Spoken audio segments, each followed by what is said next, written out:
जय हिंद दोस्तों, स्वागत है आपका और एक नए वीडियो में और एक नए टॉपिक के साथ। Pakistan shock to see courage of Indian marine commandos. Marine commando को देख के पाकिस्तान की पतलून गिली हो गई। ये कुछ टाइटल रख लेना। ये होना चाहिए था।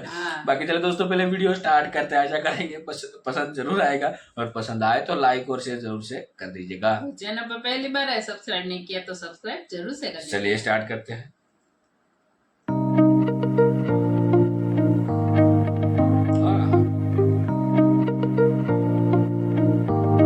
रिसेंटली ईरान की एक शिप को जो है वो सोमालिया के समुद्री डाकुओं ने हाईजैक किया। इंडियन नेवी ने जिस तरीके से बहादुरी से 17 के करीब जो से ईरान के क्रू मेंबर हैं उन्हें बचाया। INS Sumitra intercepted the ship. ALH Dhruv choppers on board the Indian warship encircled the hijacked vessel. अगर देखा जाए तो ये दूसरे मुल्क, काश कोई दूसरा भी इस तरह के फैसले को करता। Indian commandos issued a warning to the pirates, asking them to back off. Arabian Sea में उसको जब हाईजैक करने की कोशिश की तो वहां पर हमने ये भी देखा कि किस तरीके से उन्होंने वहां पर जो है वो रिस्पॉन्ड किया है और उनको बचाया है। The hijacked vessel was sanitized. मैं इंडियन नेवी को और इंडिया के लोगों को जो अप्रिशिएट करना चाहूंगा कि देखिए जिस तरह इन्होंने इंसानी जानें बचाई। जबरदस्त, देखिए सर, बड़ी हिम्मत वाली बात है। इससे भी ये पता चलता है कि वहां पर जो वारशिप्स हैं वो भेजना कितना जरूरी था और है। हम हिंदू मुस्लिम के तो फड़के में पड़े हुए हैं और आज अगर हम देखें ईरान, उसने इंडिया के साथ मुआहिदा किया है कि भाई तुम्हें हम पेट्रोल देंगे सस्ते दामों पे, मतलब डिस्काउंटेड रेट पे। और ये भी एक लर्न करने की बात है कि उनको फिक्र है।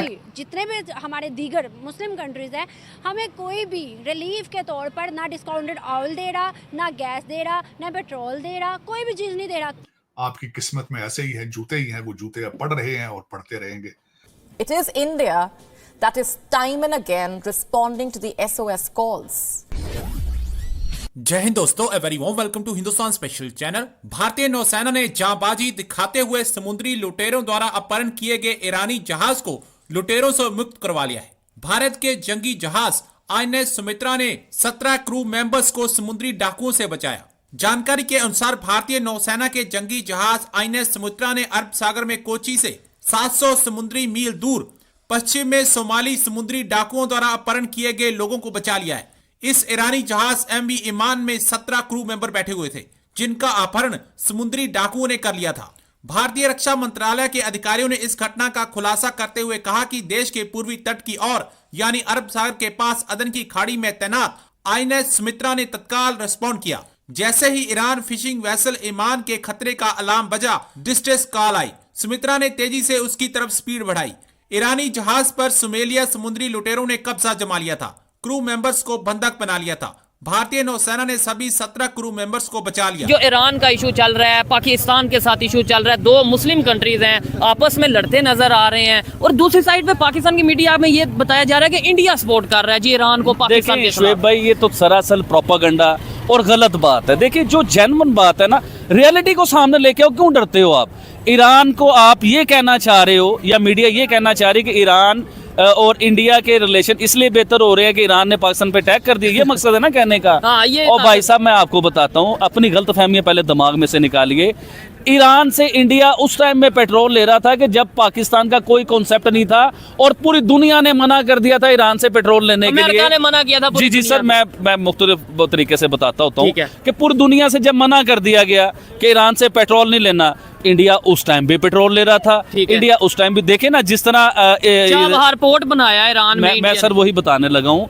वो पोर्ट आपको पता है कि हमारे CPEC के बिल्कुल ऑपोजिट है, सामने है, ग्वादर पोर्ट के बिल्कुल सामने है। अच्छा, वो अब उसके अंदर ईरान भी है, अफगानिस्तान भी है और काफी मुल्क हैं और बड़ा ही आउटस्टैंडिंग किस्म का वो पोर्ट बन रहा है। अच्छा, वो क्यों बन रहा है? वो पाकिस्तान की वजह से बन रहा है। पाकिस्तान के साथ तो आज ईरान के मसले खराब हुए हैं ना। ये तो इंडिया के प्रोजेक्ट कई सालों से चल रहे हैं उनके साथ, तो ये फजूल की बातें। अभी मैं इंडियन नेवी को और इंडिया के लोगों को जो अप्रिशिएट करना चाहूंगा कि देखिए जिस तरह इन्होंने इंसानी जानें बचाई। जबरदस्त देखिए जबरदस्त, ये सर, बड़ी हिम्मत वाली मैं- बात है कि आप पाकिस्तान में खड़े होकर इंडियन नेवी को अप्रिशिएट सर- कर रहे हैं, लेकिन इसके ऊपर किसी के पास लॉजिक नहीं होगा। क्या उन्होंने वाकई में इंसानों की जानें नहीं बचाई, और वो भी मुसलमानों की? ईरान के जो क्रू मेंबर थे, इसके ऊपर तो कोई आप में से ब्लेम भी नहीं कर सकता पाकिस्तान से कि भाई आपने इंडिया के फोर्सेस की तारीफ कर दी। आज मैं इंडिया के, देखिए मैं पूरी ऑडियंस को, पूरे पाकिस्तान को बताना चाहूंगा, पूरी दुनिया को, हम सिर्फ इंडिया की तारीफ नहीं करते, जो कुछ कर रहा हो हम उसकी तारीफ करते ये हैं। किसकी आर्मी बहादुर है या किसकी आर्मी मजबूत है, कंसेप्ट में हमारा रीजन या बात करने का मकसद ये है कि दो कंट्रीज, नेबर कंट्रीज हैं, आपस में लड़ते नजर आ रहे हैं, ऊपर से मुस्लिम कंट्री हैं, और तीसरा कंट्री जो कि पूरी दुनिया के साथ अपने रिलेशन बेहतर कर रहा है, ईरान के सर साथ बड़ी भी कर प्यारी रहा है। बात जेन से ही मैं बात काट दूं। देखें ये मुस्लिम वाला कॉन्सेप्ट ना सबसे पहले शुएब भाई अपने जेन से निकालिए। ये मुस्लिम वाला कोई चक्कर नहीं होता, ये हम लोगों ने बनाया हुआ है, ये हमारे मीडिया ने बनाया हुआ है, ये हमारे मस्जिद के मुल्लाओं ने जुम्मे वाले दिन बनाया हुआ है जो ये किताब मुस्लिम देते उम्मा। हैं। देखिए मुस्लिम उम्मा वाला कोई चक्कर नहीं है, ये सब झूठ है। आप सऊदी अरेबिया को ले लीजिए, ठीक है। आप ईरान को ले लीजिए, आप यूएई को ले लीजिए, अभी आप सऊदी अफगानिस्तान बांग्लादेश को ले जी लें। अफगानिस्तान बांग्लादेश को भी ले लीजिए। अब ये सब मुस्लिम उम्मा है ना, हम इनके ठीक, बीच में ठीक। है, ये हमारे साथ साथ ही हैं सभी।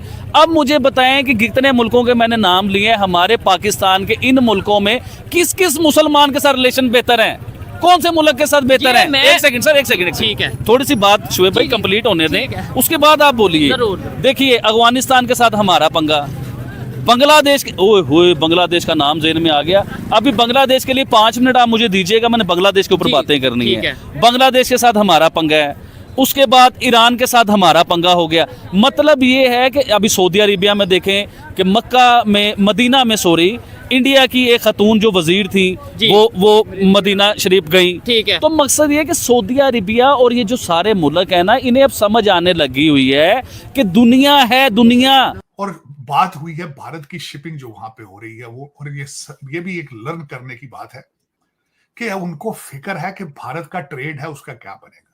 40% भारत का तेल उस रास्ते से आता है, उसके बाद जो यहां से चावल जाता है उसी रास्ते से जाता है। अगले परेशान है, फिक्रमंद है अपने मुल्क की इन्फ्लेशन के लिए, ट्रेड के लिए। अगर देखा जाए तो ये दूसरे मुल्क, काश कोई दूसरा भी इस तरह के फैसले को करता, सोचता कि हमारे मुल्क के अंदर क्या होगा। आपके इस वक्त सिर्फ एक ही बाजार गर्म है कि बस वो पीटीआई का झंडा है, मुस्लिम लीग का जलसा है, और मुस्लिम लीग भी नहीं कहते, मुस्लिम लीग कहते हैं सारे, जिस तरह के ये लीक हो रहे हैं शुरू से। तो देखें, और ये अब किस करवट बैठते हैं। हालात तो कोई अच्छे नहीं चल रहे इनके। मेरा मकसद है इलेक्शन हो तब भी कोई फर्क नहीं पड़ेगा, हो गया तो फिर भी कोई फर्क नहीं पड़ेगा, क्योंकि करप्शन रोकने के लिए किसी के मुंह से अभी तक 2 लफ्ज मैंने नहीं सुने। अब अगर आपने सुने हैं तो मैं उसको सुनने के लिए मैं तरस चुका हूं कि पाकिस्तान के अंदर कोई करप्शन के ऊपर क्रैकडाउन होगा। मेरे ख्याल में नहीं होगा। आपकी किस्मत में ऐसे ही है, जूते ही हैं, वो जूते अब पड़ रहे हैं और पड़ते रहेंगे, चेहरे बदलते रहेंगे। जिस तरह 2018 में इलेक्शन हुए थे, बिल्कुल उसी तरह के 2020 में होंगे।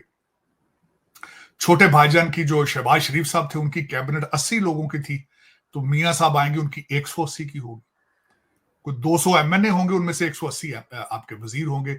आपकी किस्मत के ऊपर फैसले ऐसे होते हैं कि वजीर बेमहकमा, मैंने कभी किसी जिंदगी में किसी मुल्क में नहीं सुना कि वजीर बेमहकमा, उसके पास महकमा ही कोई नहीं है, लेकिन पैकेज उसका 15-20 करोड़ का, उसकी गाड़ियां 6 आगे भागती हैं, 5 पीछे होती हैं। मगर सर शहबाज शरीफ साहब तो अभी भी कह रहे हैं कि नवाज शरीफ साहब ने जो इकोनॉमी को ठीक करने का प्लान बनाया था वो लेके भारत ने अपना सब कुछ ठीक कर लिया। बहुत सही कहा उन्होंने, बिल्कुल ठीक है। ये बात समझ में नहीं आ रही। आधे लोग कह रहे पाकिस्तान के 19 लोग थे, आधे लोग के क्रू मेंबर, और कई सारे वीडियो में बोला जा रहा है ईरान के थे। एग्जैक्टली क्या है वो पता नहीं चल रहा है, नहीं समझ में नहीं आ रहा। क्योंकि मीडिया में हमने देखा तो मीडिया में हमारी मीडिया, भारतीय मीडिया में तो वहां पे ये दिखाया गया। हाँ। और खुद पाकिस्तान मीडिया भी बोल रही है कि पाकिस्तान के 19 क्रू मेंबर थे जिन्होंने, मतलब जिनको बसाया गया INS सुमित्रा ने। अब इस वीडियो में बताया जा रहा है कि ईरान ने बचाया। जो भी हो, जिसको ही बचाया हमारी नेवी ने, तो नेवी को बहुत बहुत धन्यवाद। हाँ, और हमारी नेवी तो अभी छाई हुई है अरबियन सागर में भी और रेड सी में भी। मानवता का और एक उदाहरण हमारी नेवी ने दिखा दिया। दोस्तों सॉरी, ये पाकिस्तानी हो, देख लो। हाँ। सब लोग है ना, क्या बोलते हैं, वो लोग ऐसे नहीं होते जिसको आप आतंकवादी समझ। हमारे गुजरात के भी कई सारे मछुआरे जो थे जिन्हों का कोई गुनाह नहीं था, ऐसे ही दिखाने के लिए पाकिस्तानियों ने उसको किडनैप कर लिया और बना दिया आतंकवादी समझ के जेल में डाल दिया। कई सारे लोगों को तो छुड़वा लिया गया है, क्योंकि ये घटिया लोगों के बीच में हमारे लोगों को क्यों फंसा। और खास करके ये लोग है ना ऐसा ही करते हैं, जो जिनको इन सारी चीजों में कुछ पता नहीं उनको ये लोग किडनैप कर लेते हैं पाकिस्तानियों। और खास उसमें से गुजरात के मछुआरे बहुत सारे थे। जब मोदी जी यहाँ पे मुख्यमंत्री थे, बहुत सारे लोगों को वहां से निकाला है जेल से बाहर। और जब पीएम बने उस समय स्टार्टिंग के दौर पे भी बहुत सारे मछुआरों को रिहा किया गया था। तो ये है पाकिस्तान की औकात, ठीक है। तो देख लो पाकिस्तानियों, भारत, और फिर आप है ना आपसे मुंह से कुछ बोलो। मानवता हर एक जगह पे होती है, ठीक है। बाकी दोस्तों आपको ये वीडियो कैसी लगी कमेंट में लिखकर आप हमें बताइएगा। फिलहाल हम आपसे विदाई ले रहे हैं, लेकिन मिलते हैं और एक नए वीडियो में आपके साथ प्यार से दोबारा और एक बार। टिल देन, जय हिंद, जय भारत।